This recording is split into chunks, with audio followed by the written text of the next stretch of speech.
شناختم یک شناخت میکردیم. ها ما دиректори ҷамъияти дорои маҳдудияташ маҳдуди жилспестрой ноҳияи Темурмалик Раҳмонов Ҷамолиддин Исмонович. همین فابریکه و زاودی که شکرباروی این باری اول از در تاجیکستان؟ این фабрикаи шакарбарорие ки мо дулунияти дар минтақаи озоди иқтисодии Кӯлоб сохтанем бори аввал аст ва хеле ки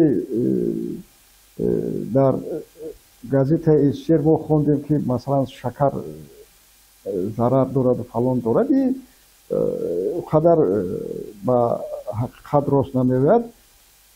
аслан бигирем завод қудрати дар як рӯз 3000 тонн коркарди лаблабӯи қандро дорад ва агар аз рӯи 18% ё 16% бигирем ки лаблабӯи қанд шакар метад дар як рӯз аз 480 то 540 тонн шакар истеҳсол кардан мумкин аст ки арзиши аслии шакар ба 5-6 сум баробар мешавад. ва ғайр аз ин фабрикаи шакарбарорӣ маҳсулоти дигарам мебарорад ба мисли кунҷораи лаблабу, спирт, меласа ва дигар компонентҳое ки дар хоҷагии қишлоқ заруранд. аслан бигирем дар даврони шӯравӣ иқтисодиёт ки махсус гардонида шуда буд зарурати дар Тоҷикистон сохтани заводи қанд набуд. албаски Украина, Беларусия, Русия барои коркарди лаблабӯи қанд ва истеҳсоли лаблабӯи қанд махсус гардонида шуда буд. тамоми СССР бо шакару дигар маҳсулотро таъмин мекард. барои ҳамин дар Тоҷикистон зарурати сохтани заводи қанда ҳукумати шӯравӣ намедид. барои ҳамин дар Тоҷикистон заводи қанд насохта буданд. дар ҳамин заводи қанде ки мо барои сохтанаш ҳаракат дорем вақте ки ба кор медарояд то 180 нафар коргари доимӣ ки маоши аз 250 то 600 доллар дар як моҳра муайян мешавад мегиранд. ва ғайр аз ӯ дигар коргарони мавсимӣ ки дар соҳаи истеҳсоли лаблабӯи қанд кор мекунад, масалан хоҷагӯи деҳқонӣ, мардуми ҷамоати Даҳана, ҷамоати Зиракӣ пайи коркарди лаблабӯ мешаванд. мегӯянд ки лаблабӯи қанд зараровар аст. зараровар нест. вақте харидор дорад лаблабӯи қанда истеҳсол мекунад ба завод мефурӯшад. мо мақсади дар назди ҳамин фабрики шакар таъсис додани ассотсиатсияи хоҷагиҳои деҳқонии ҳамун минтақаро дар назар дорем ки ба тамоми техникаву таҷҳизотҳое ки барои киштукори лаблабӯи қанд зарур аст ташкил кунем.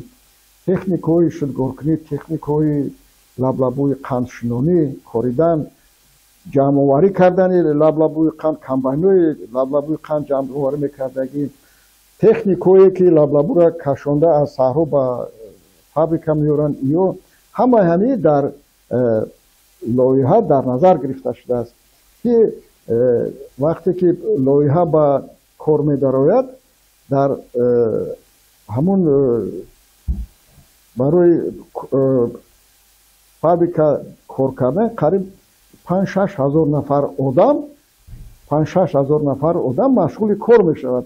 баъд аз ӯе ки лаблабӯи қанда ҷамъоварӣ мекунанд мегиранд дар ҳамун заминҳо маҳсулоти дуюма кор кардан мумкин аст. ба мисли ҷугории дона, ҷугории маҳсулоти хӯроки чорво кишт кардан мумкин аст ки ӯрам фабрика қудрати харидорӣ кардан дорад. барое ки маҳсулоте ки аз лаблабӯи қанд мебирояд, масалан хӯроки чорво, дар ҳамун минтақа мо мақсади сохтани комплекси агросанъатӣ парвариши чорвои калони шохдорро дар назар дорем ки ҳамун маҳсулоте ки аз лаблабӯи қанд истеҳсол мешавад дар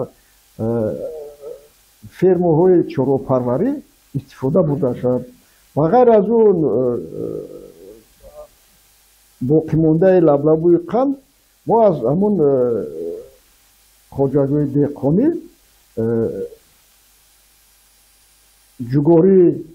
جوگوری خوراکی چورو جوگوری دون و دیگر چیزا رو هم خریداری میکنیم که مردمی همون محل طول سال با کار تامین میشوند. تجهیزات از اینجا وارد میشه با ارزش چند وقت میتونه که تجهیزات خود رو مبلغ گذاری شد آن تجهیزات ها از ترکیه و گرمانیا سرجم کرده می شود که ارزش 48 میلیون دلار را تشکیل میکند. در این ارزش منتج همین завод داخل می شود، پوسک نلات که همین завод داخل می شود، آموختن کارگران در همین завод کار کردن، آموختن در کارگران، آموختن تیار کردن کارگران داخل می شود. از ترکیه به اینجا خراجات راه در همین نرخ وارد می شود و در دوام 2 سال تمام تجهیزات با تاجیکستان آورده می شود که همه این خراجات ها از طرف تامین کننده همین تجهیزات ها پرداخت کرده می شود. در کجا سر می شود؟ ساختمان در منطقه آزاد اقتصادی کلاب سر می شود.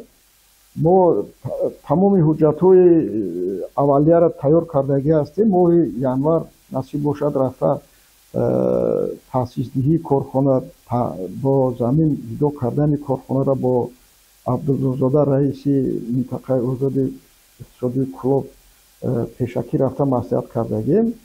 حجت گذاری از ماه ینور سر می شد و مبلغ گذاری لایحه در کوارتر اول سال 2024 در نظر گرفته شده است که همین 2-3 روزه باید که همون شرطنامه های مبلغ گذاری باید که با واسطه اینترنت به کارخانه ما پرداخته شود. کی کار سر میکنند؟ وقتی که مبلغ گذاری سر شد در ماه اپریل ما میتوانیم که کار سر کنیم. برای که تو وقت باید که ما لایحه завод قند تیار کنیم، از تشخیص تکنیکی باید بگذارونیم، اجازت ساختمان بگیریم و بسیار کارهای رسمیت‌چینی است که در دوام این قدر وقت باید که همین رسمیت‌چینی را باید بگذاریم. تمام باشید. احمد برای صحبت بسیار آموزنده.